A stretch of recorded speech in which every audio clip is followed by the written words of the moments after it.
Hello to everyone. देखिए, ये CA student या जो बीसीए कर रहे हैं उनके अकॉर्डिंग इसके अंदर आपको जो कंटेंट दिया है वो बिल्कुल ही शॉर्ट में है बट कंप्लीटेड है, जिसमें आप प्रोबेबिलिटी डिस्ट्रीब्यूशन पढ़ते हो।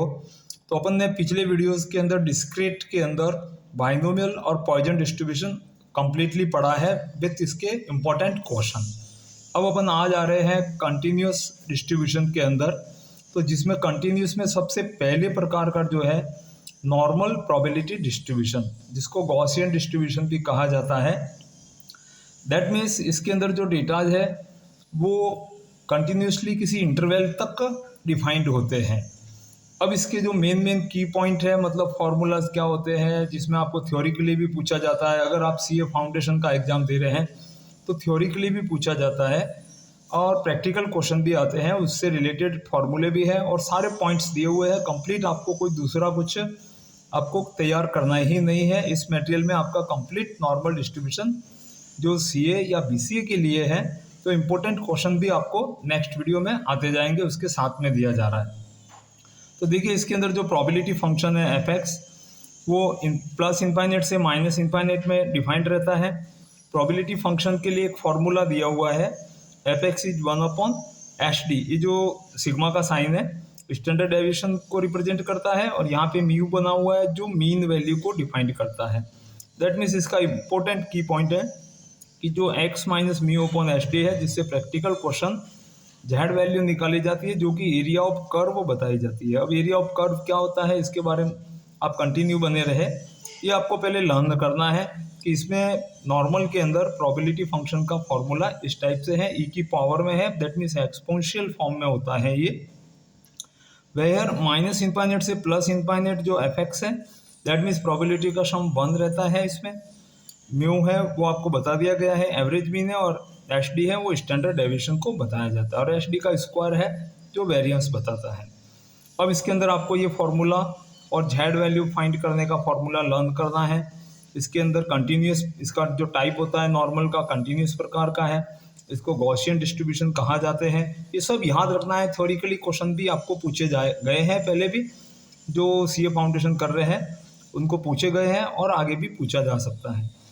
बाई पैरामीट्रिक रहता है, दैट मीन्स दो पैरामीटर से इसको सिंप्लीफाई किया जाता है, mu and H D square. That means normal distribution में मीन एंड वेरिएंस का इसमें सबसे ज़्यादा इंपॉर्टेंट होता है। अब अपन नेक्स्ट पेज पे आते हैं, तो पेज 2 के अंदर अपन देखते हैं कि और इसके अंदर आपको क्या क्या लर्न करना है। तो अपन देखते हैं इसमें कि नॉर्मल डिस्ट्रीब्यूशन के अंदर graph of normal probability function, that means इसको बेल शेप, इसका नाम याद रखना है। Symmetric to X equal to mu रहता है, दैट मीन्स मीन के दोनों तरफ सिमेट्रिक, मतलब राइट हैंड साइड और लेफ्ट हैंड साइड में एक जैसा ग्राफ आपको मिलता है, जो ऊपर से कुछ उठा हुआ रहता है और राइट और लेफ्ट में इसकी टेल है वो एक्स एक्सिस के पैरेलल हो जाती है। दैट मीन्स इसका शेप बेल शेप रहता है। अब probability given by area of curve, normal में प्रोबेबिलिटी को एरिया ऑफ कर्व से डिफाइंड किया गया है। टोटल एरिया इस कर्व का 1 होता है, दैट मीन्स 0.5 प्रोबेबिलिटियाँ राइट में और 0.5 प्रोबेबिलिटियाँ लेफ्ट में रहती हैं। अगर इसमें mu equal to 0 and H D का वैल्यू 1 दिया जाए तो इसको स्टैंडर्ड डिस्ट्रीब्यूशन भी कहा जाता है। Area between minus infinite to mu, that means इसकी लेफ्ट हैंड साइड का एरिया और राइट साइड का एरिया 0.5 इक्वल रहता है। Normal distribution is symmetrical to X equal to mu, that means ये म्यू के सिमेट्रिक रहता है। ये X equal to mu line है, वर्टिकल है, इसके राइट लेफ्ट में ये सिमेट्रिक रहता है। सिमेट्रिक का मतलब ये स्क्यू नहीं होता है, स्क्यूनेस इसके अंदर 0 रहती है। इसको आपको डेटाज को याद रखना है।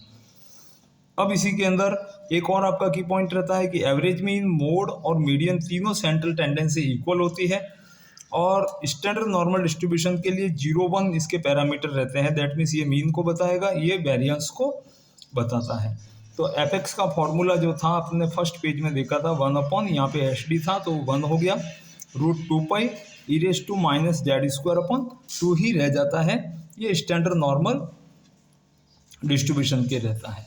तो और बने रहिए हमारे चैनल के ऊपर। अभी तक सब्सक्राइब नहीं किया है तो सब्सक्राइब कर लीजिए, ताकि आप सीए फाउंडेशन या बीसीए कर रहे हैं या बीकॉम के अंदर आपका स्टैटिस्टिक्स के अंदर जिनके भी नॉर्मल डिस्ट्रीब्यूशन है, उसके लिए आपको कंप्लीट स्टडी करने के लिए पूरा मटेरियल मिल सके। Thank you watching this video.